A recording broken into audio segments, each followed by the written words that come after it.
مساء الخير ومبروك فوز المغرب. شكرا محمد، بارك الله فيك، وبرافو للمغرب. شكرا للمغاربه، قدموا مستوى كبير، مباراه كبيره، ثاني انتصار بالنسبه للكره العربيه بعد السعوديه، واعتقد ان شاء الله المغرب باش ترشح ان شاء الله السعوديه لتونس.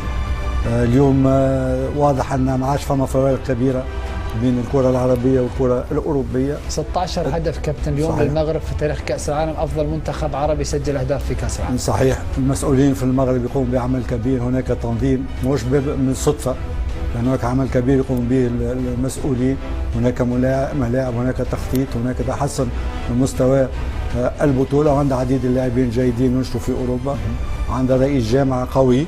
وبرافو للمغرب، وبرافو للمسؤولين، وبرافو للاعبين. اليوم مباراه كبيره ضد بلجيكا 2-0 وسيطروا في الشوط الثاني، عنده حلول عديده. برافو للمدرب راجراجي، مدرب وطني اكتشفناه في الشامبيونز ليج، واليوم معناتها قدم خدمات كبيره للمنتخب المغربي. شكرا للمغرب.